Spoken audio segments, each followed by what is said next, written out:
చరిత్రలో కని విని ఎరగని రీతిలో కడపలో మహానాడు జరగబోతోందని పులివెందుల టీడీపీ ఇన్ఛార్జ్ బీటెక్ రవి స్పష్టం చేశారు. టీడీపీ ఆవిర్భవించి 43 ఏళ్లైన నేపథ్యంలో ఈ వేడుకలను పార్టీ కూడా ప్రతిష్టాత్మకంగా నిర్వహిస్తోందని వెల్లడించారు. మళ్లీ వచ్చే మహానాడు లోపల పులివెందులలోని వైసీపీ నాయకులు జైలుకు వెళ్లడం ఖాయమని తెలిపారు. అలాగే లిక్కర్ స్కామ్ లో జగన్ జైలుకు వెళ్తే బాబాయి హత్య కేసులో అవినాష్ రెడ్డి జైలుకు వెళ్తారని స్పష్టం చేశారు. గత 5 సంవత్సరాల్లో మనకు చిత్రావతి డ్యాము ఫుల్ కెపాసిటీలో నింపినాం 7-8 టీఎంసీ.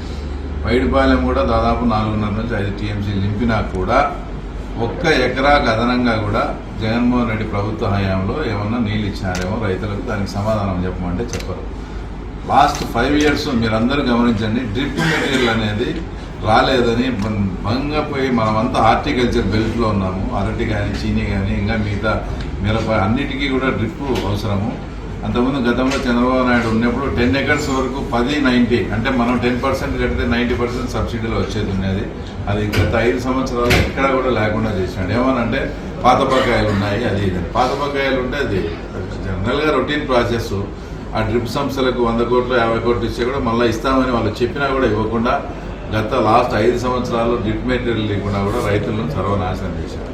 తర్వాత ఇన్సూరెన్స్ విధానం కూడా అది ఎవరు కడతారు, నేనే కడతానని చెప్పి అతనే ఒక ఇన్సూరెన్స్ కంపెనీని సృష్టించి ఆ కమిషన్లు కూడా అతనే తీసుకొని ఇప్పుడు కనీసం ఇన్సూరెన్స్ మనం అమౌంట్ కట్టుకుంటే ఆ ఇన్సూరెన్స్ రాకపోతే మనం కోర్టుకు పోయి కూడా తెచ్చుకునే సందర్భాల్లో ఒక అథారిటీ అని ఉంటుంది. నువ్వు కట్టింది తెలుదు, కట్టంది తెలుదు, అది ఎవరికి పడుతుందో తెలుదు. ఆయనకు నచ్చిన వాళ్ళకి ఇచ్చి నచ్చిన వాళ్ళకి ఇవ్వకుండా అతను ఈ క్రాపింగ్ కూడా వాళ్ళకి బుద్ధి పుట్టినట్లు చేసి ఆ రకంగా ఇలా చెప్పుకుంటూ పోతే చాలా. ఇంకా ఈ మధ్య అన్నగారు మన స్టేట్ పార్టీ ప్రెసిడెంట్ గారు చెప్పినట్లు వచ్చి మద్యం కేసు చిన్న లాస్ట్కు వాళ్లకు చాలా అనుచరుడైనటువంటి వాళ్ళ ఇంటి పక్కనే వచ్చేసి ఉన్నటువంటి డేరంగుల కృష్ణయ్య, అంటే మంగళకృష్ణ అంటారు. అతను కూడా నిన్న ఫేస్బుక్లో ఏ వ్యాపారాలు లేక మా జగన్ సార్ మద్యం సారాయి అమ్ముకునేదాన్ని కూడా దించి ఆ కుటుంబాన్ని సర్వనాశనం చేశారని అవినాష్ రెడ్డిని, ధనంజయ రెడ్డిని, కృష్ణమోహన్ రెడ్డిని టార్గెట్ చేస్తూ ఫేస్బుక్లో పెట్టారు.